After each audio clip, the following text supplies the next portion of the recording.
নমস্কাৰ বন্ধুসকল, স্বাগতম জনাইছোঁ মোৰ ইউটিউব চেনেলৰ অন্য এটা ভিডিঅ'ৰ মাজত। আশা কৰিছোঁ বন্ধুসকল নিশ্চয় ভালে আছা। আৰু এতিয়া মানে কথা হ'ল, BTC ফৰেষ্টৰ ইণ্টাৰভিউ ডেট দিলে, পোষ্ট নথকাও নহয় বা যিয়ে নহওক কিয় এতিয়া ফৰেষ্টৰ ইণ্টাৰভিউ হ'ব। BTCৰ ডেট দিলে বা BTCৰ কেণ্ডিডেটখিনি এতিয়া ইণ্টাৰভিউটো দিব পাৰিব। কিন্তু আমাৰ আছাম ফৰেষ্টৰ কি হ'ল? কাৰণ BTCয়ে যিহেতু ইমান ফাষ্ট কৰিছে, কি হ'ল আমাৰ এতিয়া আছাম ফৰেষ্টৰ কিয় পাতিব পৰা নাই? কাৰণ মানে BTCৰ যি 4-5খন ডিষ্ট্ৰিক্টৰ কেণ্ডিডেটে ইণ্টাৰভিউ দিব, কিন্তু সেই 4-5খন ডিষ্ট্ৰিক্টৰ কেণ্ডিডেটে দেখোন আমাৰ আছাম পুলিচ কামাণ্ডোটো এপ্লাই কৰিছে। গতিকে এতিয়া আমাৰ প্ৰশ্নসমূহ ঠিক তেনেকুৱা হ'ল। গতিকে BTCটো সুবিধা পালে, এতিয়া BTCয়ে আমাৰ আছাম ফৰেষ্ট বা এইখিনি পষ্টতো সুবিধাটো পালে। এতিয়া মানে বিভিন্নজনৰ কেণ্ডিডেটৰ বিভিন্ন প্ৰশ্ন সুবিধাটোৰ কথা বাদ দিছোঁ, যাৰ য'ত যিটো সেইটো হৈ আছে সেইটো হ'বই। কিন্তু এটা মেইন কথাটো হ'ল BTCৰ যিহেতু ঘপকৈ ডেটটো দিব পাৰিলে, এতিয়া আমাৰ কিয় দিব পৰা নাই, আমাৰ কিয় লেট হৈছে? বন্ধুসকল, BTC বস্তুটো টোটেলি বেলেগ। বড়োলেণ্ড টেৰিটৰিয়েল এৰিয়া বা কাউন্সিল, মানে BTCৰ প্ৰায় 4-5খনমান ডিষ্ট্ৰিক্ট পৰে। তেওঁলোকৰ ইণ্টাৰভিউসমূহ ফৰেষ্টৰ ইণ্টাৰভিউসমূহ খুব পাতে। ইয়াৰ আগতো এটা পাতি গৈছিল, আকৌ এতিয়াও পাতিছে। BTC ইণ্টাৰভিউবোৰ খুব সঘনাই হৈ থাকে।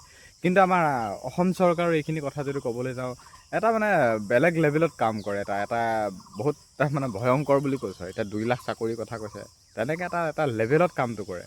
গতিকে সেয়েহে অলপমান দেৰি হয়।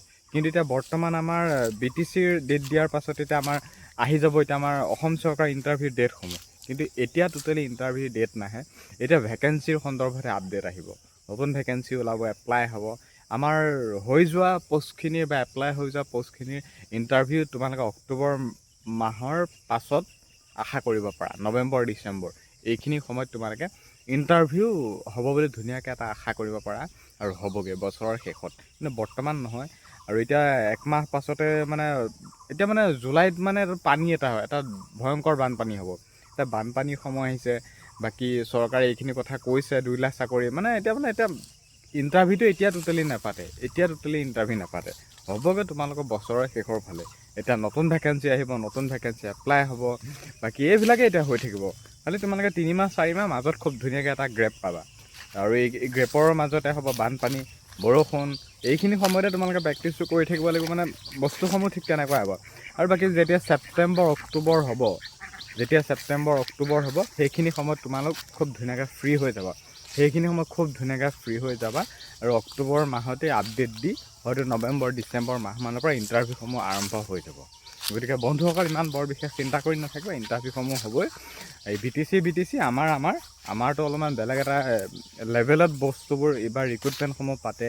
ADRE উলিয়াব, ফৰেষ্টৰ কামাণ্ডো কিমান মানে এটা টেটৰ উলিয়াব, এটা লেভেল আৰু এটা হিচাপত পাতে। এতিয়া 2 লাখৰ কথা কৈছে, 2 লাখ বুলি কওঁতে 70,000 60,000 এটা ৰিক্ৰুটমেণ্টক এপইণ্টমেণ্ট দিয়াকৈ কামসমূহ কৰিব।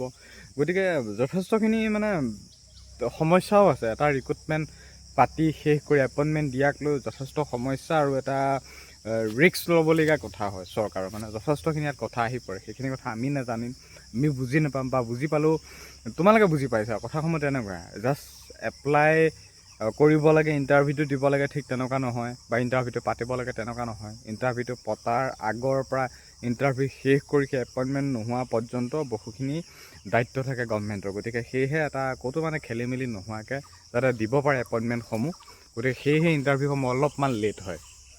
গতিকে ইমান টেনশ্যন নল'বা। খালি তোমালোকে 3-4 মাহ খুব ধুনীয়া সময় পাবা। এইখিনি সময়তে ভালদৰে প্ৰেক্টিচ কৰি থাকা। আৰু কিনো ক'ম, ভালদৰে প্ৰেক্টিচ চলোৱা, নিশ্চয় হ'ব, ছাকচেছ হ'বই। খালি প্ৰিপেৰেশ্যন চলোৱা। আৰু আজি এই ভিডিঅ'টোত ইমানখিনিয়ে কথা আছিল, আৰু নেক্সট আকৌ ভিডিঅ'ছ আনি আছোঁ, চাই থাকিবা। ধন্যবাদ।